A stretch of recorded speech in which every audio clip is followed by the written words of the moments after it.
तो दोस्तों स्वागत है आप सभी का एक बार फिर से नई वीडियो में। और इस वीडियो में हम लोग बात करेंगे अफगानिस्तान वर्सेस बांग्लादेश के बीच जो तीसरा ओडीआई और आखिरी ओडीआई मुकाबला खेला जाएगा इसके बारे में। तो T20 सीरीज हारने के बाद अफगानिस्तान ने बहुत ही बेहतरीन बदला लिया है, रिवेंज लिया है बांग्लादेश से। इस ओडीआई सीरीज में बाजी मार ली है अफगानिस्तान की टीम लगातार 2 मुकाबले जीतने के बाद। तो अब तीसरा और आखिरी ओडीआई मुकाबले में भारी चेंजेस देखने को मिलेगा दोनों टीम्स में, खास करके अफगानिस्तान की तरफ से। तो जानेंगे इस वीडियो में और कौन सी टीम जीतेगी और कौन से खिलाड़ी को कैप्टन वाइस कैप्टन करना चाहिए। तो गौर करिएगा, यह मुकाबला मंगलवार को 14 तारीख को खेला जाएगा शाम में 5:30 बजे से। ग्राउंड की बात करें तो अबू धाबी में ही मैच होगा, शेख ज़ायद स्टेडियम पर। अब डायरेक्ट जान लेते हैं इस ग्राउंड की पिच रिपोर्ट के ऊपर। तो देखा जाए तो पिछला जो मुकाबला हुआ वो बहुत ही लो स्कोरिंग मैच था, 20 विकेट गिरे थे उस मुकाबले में। तो अभी तक इस ग्राउंड पर 55 ओडीआई मुकाबले हुए हैं, जिसमें से पहले बैटिंग करने वाली टीम 36 बार जीती है, टारगेट को चेस करने वाली टीम 19 बार। एवरेज स्कोर 250 के आसपास रहा है। हाईएस्ट स्कोर साउथ अफ्रीका का है 343 रन का। लोएस्ट स्कोर यहाँ पर अफगानिस्तान का है 63 रन का। अब स्कोरिंग पैटर्न की बात करें तो पिछले मुकाबले में 190 रन का ही टारगेट दी थी अफगानिस्तान की टीम, इसलिए दोस्तों पिछले मैच में 200 के नीचे स्कोर बना था। और बाकी 200 और 250 के बीच में 21 बार, 250 और 300 के बीच में 26 बार स्कोर बना है। 300 के ऊपर भी दोस्तों यहाँ पर देखा जाए तो मात्र 4 बार ही स्कोर बना है। तो अभी इस ग्राउंड पर ज्यादातर बॉलर्स को मदद मिल रही है, तो इस मुकाबले में भी आपको गेंदबाजों पर ज्यादा फोकस करना है। बाकी दोस्तों ग्राउंड यहाँ पर बड़ा ग्राउंड है, आपको मैंने शुरू में ही बताया था। बाकी दोस्तों फिलहाल यहाँ पर बॉलर्स को ज्यादा मदद मिल रही है, तेज गेंदबाज के साथ साथ खास करके स्पिनर्स भी विकेट ले रहे हैं। और अगर आप लोग को इस मैच की बिल्कुल फ्री में टीम्स चाहिए और आने वाले सारे मैचेस की, तो आप सभी लोग हमारे टेलीग्राम चैनल पर जुड़ जाइएगा। इस वीडियो के डिस्क्रिप्शन में मैंने लिंक दे दिया है। अब डायरेक्ट जान लेते हैं जो पिछला दोनों मुकाबला इस सीरीज के इस ग्राउंड पर खेले गए हैं इसके स्टैट्स के ऊपर। तो पिछला मुकाबला अफगानिस्तान ने 190 रन का ही टारगेट दिया था 10 विकेट खोकर, और बांग्लादेश 109 रन पर ही ऑल आउट हो गई और अफगानिस्तान 81 रन से जीती, जिसमें फास्ट बॉलर को 5 विकेट मिली और स्पिनर्स को 6 विकेट। उससे पहले जो पहला ओडीआई मैच हुआ था उसमें बांग्लादेश 221 रन पर ऑल आउट हो गई थी और अफगानिस्तान टारगेट को चेस करके 5 विकेट से जीत गई थी, जिसमें फास्ट बॉलर को 6 विकेट और स्पिनर्स को 8 विकेट मिली थी। तो पिछला दोनों ओडीआई मुकाबला जो इस ग्राउंड पर हुआ है, दोनों मिलाकर देखा जाए तो फास्ट बॉलर को मिली है 11 विकेट और स्पिनर्स को 20 विकेट। तो इस मुकाबले में आपको स्पिनर्स पर ज्यादा फोकस करना है और गिने चुने गेंदबाज ही दोस्तों विकेट ले रहे हैं, जो कि अभी हम लोग आगे जानेंगे। जिसमें से फर्स्ट इनिंग में फास्ट बॉलर को 5 विकेट मिली है और स्पिनर्स को 12 विकेट, और सेकंड इनिंग में फास्ट बॉलर को 6 विकेट मिली है और स्पिनर्स को 8 विकेट। तो दोस्तों पहले इनिंग में थोड़ा ज्यादा स्पिनर्स पर आपको फोकस करना है, जो कि टीम पहले बॉलिंग कराएगी। अब इसके बाद डायरेक्ट जान लेते हैं कि कौन सी टीम का पकड़ा भारी है।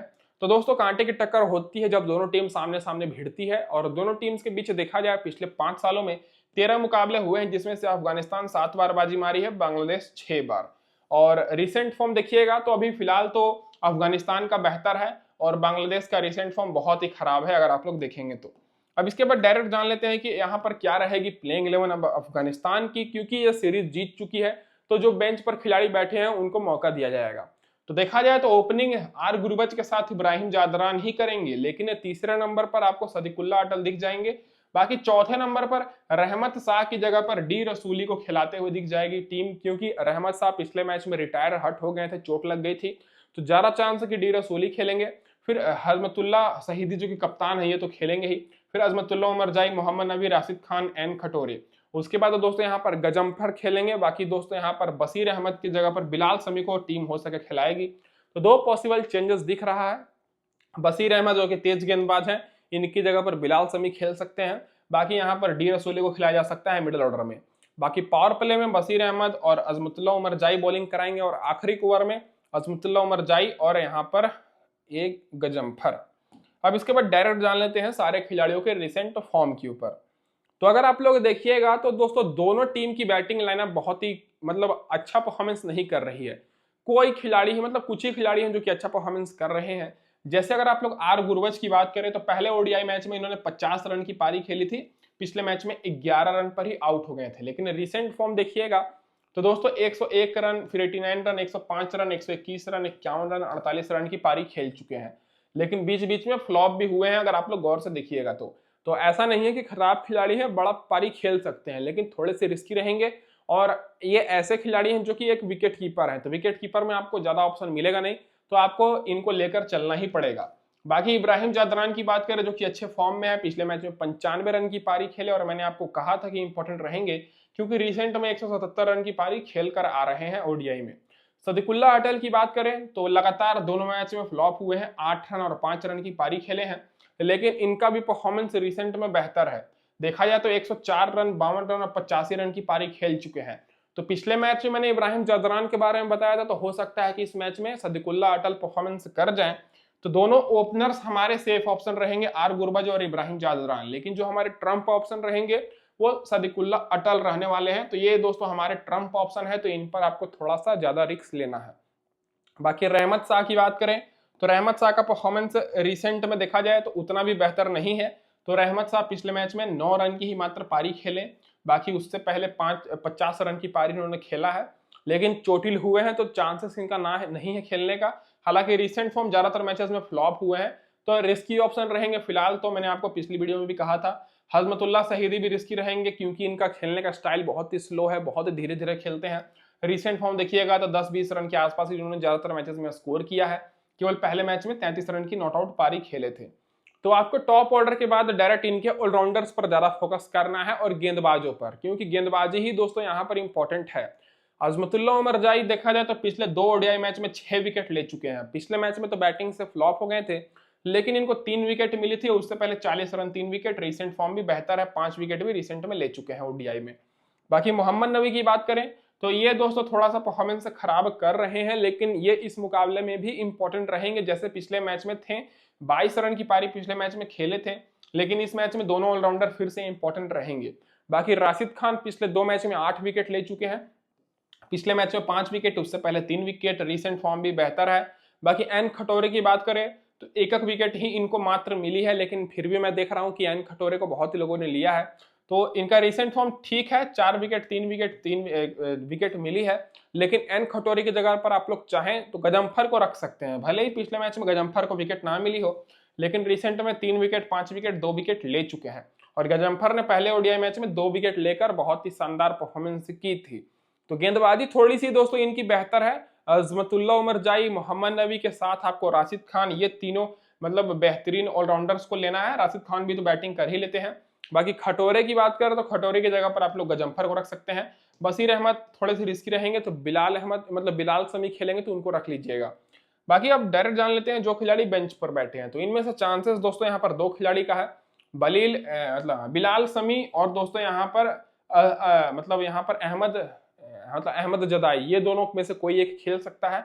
दोनों में से जो भी खेलेगा थोड़ा सा रिस्की ही रहेगा। बाकी डी रसूली खेलेंगे तो इनका परफॉर्मेंस उतना कुछ खास नहीं है, तो फर्क नहीं पड़ेगा। अब इसके बाद डायरेक्ट जान लेते हैं कि क्या रहेगी यहाँ पर बांग्लादेश की प्लेइंग 11। तो बांग्लादेश ज्यादा चांस है कि सेम प्लेइंग 11 के साथ ही जाएगी, क्योंकि अगर इस मैच में फिर हारती है तो क्लीन स्वीप हो जाएगी, तो चाहेगी इस मैच में जीतने के लिए। तो सैफ हसन, तंजीद हसन ही ओपनिंग करेंगे, फिर नजमुल हुसैन शांतो आएंगे, फिर तोहिद होर्डई, फिर मेहदी हसन मिराज, फिर जाकिर अली, नूरुल हसन। उसके बाद यहाँ पर तंजीद हसन साकिब, रिसाद हुसैन को खिलाया गया था पिछले मैच में, तंजीर इस्लाम, और यहाँ पर मुस्तफिजुर रहमान। तो जो मैंने चेंजेस पिछली वीडियो में बताया था बिल्कुल वही हुआ। रिसाद हुसैन और मुस्तफिजुर रहमान को टीम खिलाई, लेकिन फिर भी इनकी टीम हार गई। बाकी पावर प्ले में और आखिरी के ओवर में तंजीद हसन साकिब और मुस्तफिजुर रहमान ही बॉलिंग कराएंगे, क्योंकि यही दोनों इनके अभी फिलहाल तेज गेंदबाज हैं। बाकी सारे तेज गेंदबाज बेंच पर बैठे हुए हैं। तो चांसेस यहाँ पर यह भी हो सकता है कि तनवीर इस्लाम की जगह पर तस्किन अहमद को खिलाया जाए। अब इसके बाद डायरेक्ट जान लेते हैं दोस्तों यहाँ पर जो खिलाड़ी बेंच पर बैठे हैं। तो इनकी बैटिंग लाइनअप तो और भी ज्यादा कमजोर परफॉर्मेंस कर रही है। जैसे सैफ हसन की बात करें तो 22 रन और 26 रन की ही मात्र पारी खेले हैं। रिसेंट परफॉर्मेंस इनका बेहतर है, और ओडीआई में इनको उतना एक्सपीरियंस नहीं है। टी20 में भी एशिया कप में अच्छा परफॉर्मेंस किए थे। तंजीद हसन भी फ्लॉप हो रहे हैं, तो तंजीद हसन तो वैसे रिस्की ऑप्शन रहेंगे। नजमुल हुसैन शांतो भी रिस्की ऑप्शन रहेंगे। अगर आप लोग को रिस्क लेना है तो ले सकते हैं, लेकिन जिस तरह से पिच बिहेव कर रही है, जिस तरह से दोनों टीम्स ऑल आउट हो रही है, तो आपको गेंदबाजों पर ही ज्यादा फोकस करना है। सैफ हसन को मैं थोड़ा सा सेफ इसलिए मानूंगा क्योंकि गेंदबाजी भी करते हैं, बैटिंग भी करते हैं, ऑलराउंडर है। भले ही पिछले मैच में बॉलिंग नहीं किए हों, लेकिन इंपॉर्टेंट रहेंगे। 22 रन की पारी इन्होंने खेला है। बाकी अगर आप लोग को रखना है तो तोहिद होर्डई को रखिए, जो कि 24 रन और 56 रन की पारी खेल चुके हैं। रिसेंट फॉर्म भी बेहतर है। बाकी मेहदी हसन मिराज तो इंपॉर्टेंट रहेंगे ही, 3 विकेट की पारी पिछले मैच में खेले, फिर 60 रन 1 विकेट। रिसेंट फॉर्म इनका बेहतर है ही। बाकी जाकिर अली रिस्की रहेंगे, नरूल हसन भी रिस्की रहेंगे। 18 रन और 15 रन की पारी पिछले मैच में खेले हैं, दोनों विकेट कीपर हैं और दोनों का बैटिंग ऑर्डर नीचे है, तो इनकी भी बैटिंग ऑर्डर बहुत ही ज्यादा कमजोर है। अगर आप लोग ध्यान से देख रहे होंगे तो यहाँ पर आपको रिस्क लेना भी है तो इन दोनों के ऊपर रिस्क ले सकते हैं, खास करके नजमुल हुसैन शांतो, क्योंकि रिसेंट में 76 रन 77 रन की पारी खेल चुके हैं। तो कभी कभी बड़ी पारी खेल लेते हैं, लेकिन जिस तरह से पिच बिहेव कर रही है आपको ज्यादातर ऑलराउंडर्स पर ही और बॉलर्स पर ही फोकस करना है। तो सैफ हसन ऑलराउंडर है तो इनको रखना है, फिर मेहदी हसन मिराज ऑलराउंडर है, इनको रखना है। बैटिंग सेक्शन से आप लोग तौहीद हॉर्डे के ऊपर रिस्क ले सकते हैं, बाकी ये दोनों विकेट कीपर रिस्क की रहेंगे। बाकी रिसाद हुसैन को 2 विकेट मिली पिछले मैच में, तंजीद हसन साकिब अच्छे फॉर्म में है तो ये इंपॉर्टेंट रहेंगे, 5 विकेट ले चुके हैं। तनवीर इस्लाम की बात करें और मुस्तफिजुर रहमान, तो इन दोनों में से देखा जाए तो आप लोग ज्यादा खिलाड़ी ज्यादा बॉलर आप लोग अफगानिस्तान की तरफ से रखिएगा, क्योंकि मुस्तफिजुर रहमान तेज गेंदबाज है, फिलहाल ये अभी अच्छा परफॉर्मेंस नहीं कर रहे हैं। तनवीर इस्लाम को 1 ही विकेट मिली है तो इनको रख सकते हैं, या फिर टस्किन अहमद खेलेंगे तो वो इंपॉर्टेंट रहेंगे। अब जो खिलाड़ी बेंच पर बैठे हैं इधर से देखा जाए तो दोस्तों टस्किन अहमद बेंच पर बैठे हैं, और यहाँ पर देखा जाए तो मोहम्मद नईम शेख भी बेंच पर बैठे हैं। समीम हुसैन को मौका दिया जा सकता है नरुल हसन की जगह पर, तो ये आप लोग गौर करिएगा। अब इसके बाद डायरेक्ट जान लेते हैं टीम कॉम्बिनेशन के ऊपर। तो दोस्तों 2 प्रकार की टीम रहेगी और दोनों टीम हमारी बॉलर्स को सपोर्ट करते हुए रहेगी। पहली टीम में मैंने कप्तान यहाँ पर अजमतुल्लाह उमरजाई को बनाया, वाइस कप्तान मेहदी हसन मिराज को, फिर यहाँ पर सैफ हसन रिसाद हुसैन को मैंने रखा है, फिर एस अटल तौहीद हॉर्डे इब्राहिम जदरान और आर गुरबज। तो एस अटल हमारे ट्रम्प ऑप्शन रहेंगे। बाकी मैंने गजम्फर तस्कीन यहाँ पर तंजीद हसन साकिब और राशिद खान को रखा है। तो मैंने बैलेंस टीम ही बनाई है, ऐसा नहीं है कि बांग्लादेश हारी है तो मैंने बांग्लादेश की तरफ से खिलाड़ी को नहीं रखा है। मैंने ऑलराउंडर और बॉलर पर ज्यादा फोकस किया है। तो ये हो गई हमारी पहली टीम, कप्तान उमरजाई, वाइस कप्तान मेहदी हसन। उसके बाद दूसरी टीम की बात करते हैं, यहाँ पर केवल मैंने बॉलर्स पर ज्यादा फोकस किया है और ऑलराउंडर्स पर। राशिद खान को मैंने रखा है कैप्टन, मेहदी हसन मिराज को वाइस कैप्टन। दोनों स्पिनर हैं, 3-3 विकेट 5-5 विकेट लेकर आ रहे हैं। फिर तंजीद हसन साकिब, फिर यहाँ पर तनवीर इस्लाम, फिर यहाँ पर गजम्फर को मैंने रखा है। बाकी मैंने एन खटोरे, सैफ हसन, रिसाद हुसैन, फिर उमरजाई, फिर इब्राहिम जादरान और आर गुरबज। तो मैंने बैटिंग से देखा जाए तो कोई भी बैट्समैन को नहीं रखा है, विकेट कीपर से भी कोई भी विकेट कीपर को मैंने नहीं रखा है बांग्लादेश की तरफ से। लेकिन अगर आप लोग देखिएगा तो सैफ हसन बैटिंग कर लेते हैं, मेहदी हसन मिराज भी बैटिंग करते हैं। तो ये हो गई हमारी पहली टीम, ये हो गई हमारी दूसरी टीम। बॉलर्स को ज्यादा मैंने सपोर्ट करते हुए टीम बनाई है। और फाइनल टीम आप सभी को फ्री में मिलेगी टेलीग्राम चैनल पर, तो लिंक मैंने डिस्क्रिप्शन में दिया, फटाफट से जाइए जुड़ जाइए। इस वीडियो में दोस्तों बस इतना ही। वीडियो देखने के लिए आप सभी का बहुत बहुत धन्यवाद दोस्तों।